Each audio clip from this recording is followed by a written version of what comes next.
Hey movie lovers, I'm Alan. Welcome to Real Movie Grade. Today I'm reviewing Truth or Dare.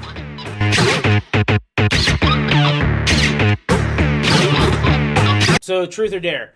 It's sometimes listed as a Blumhouse Truth or Dare. They're the production company. Their name wouldn't necessarily make me go see it. I think it's kind of odd that they place it in front of it. They're certainly not synonymous with horror. Like National Lampoons might be associated with comedy, or well, used to be. But they have made some decent movies in the past, and some good ones, and some bad ones. So they made the Purge series, which I guess has gotten better since it started. Really, the Get Out. So that one was a pretty good one that came out last year, and then Happy Death Day.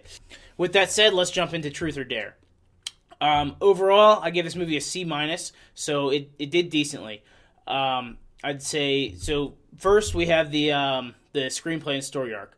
I hit him pretty hard here. It's a 2 because it felt like a CW version of Final Destination. There's a lot of overly exaggerated teen sexuality angst or college kids angst that was very predictable and directed a lot of where the movie went, and you saw all of it coming.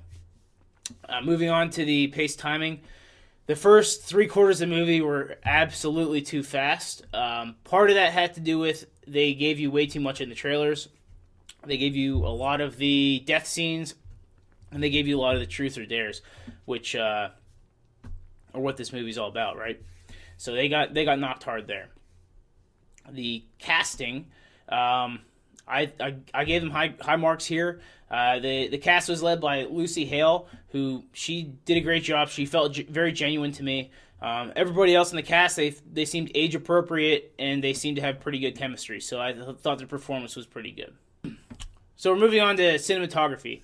The camera work and editing, I thought they did a really good job. There was a lot of cool shots in the movie, and they absolutely used the camera to have you focus on what you needed to. And this is a very important category for horror movies because they can put too much focus on the thing that's going to scare you, and it ruins the scare. So they did a really good job here, not doing that, just kind of letting you focus in that area, and then letting you be scared. The design. This category, I had to give them a 3. There were a lot of areas where I wanted to mark them higher for this, but then there's a few that brought me down. One was this movie takes place over a week or so, I imagine, and no one seems to change their clothes, which is just kind of odd. Also, the house that these college students live in California is massive. So massive that it's not believable that these college students could afford to live there. To the scale of the friend's apartment that Monica and Chandler lived in. But the thing that saved it in the design area was the special effects were not overdone. You had the faces that you saw in the commercials, and they didn't feel fake to me. Additionally, the death scenes, or the gore part of the horror, it wasn't overdone. So they did a good job balancing out the score with those things. Moving on to the audio.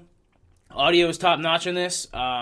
It really highlighted what it needed to highlight. It made scenes exciting that wouldn't have otherwise been exciting with all the other elements. So they did a great job with sound. It was a character like it's supposed to be. Next up, we have the wow. I gave it a 3. It was average. I was satisfied with the movie. I wouldn't rave about it, but they did a pretty good job. Lastly, we have genre. It's a horror movie, obviously. They did pretty good. I gave them a 3. If I was more scared, then I probably would have rated them higher. But like I said, it felt a lot like a new Final Destination to me. So, and they gave away a lot in the commercials. You saw a lot of the death scenes, and a lot of the dares or truth or dares. So it didn't. There wasn't a lot of surprises for me. With that said, if you like horror movies, go and see it. Thanks again for watching. Subscribe, hit the bell for notifications, find us on Facebook and Twitter, and join in the comments below and let us know what you think on how we can improve the Real Movie Grade system. What are you, an auctioneer? Hey, don't forget to watch the playlist to my left. What is Real Movie Grade? It's going to help you better understand the Real Movie Grade system.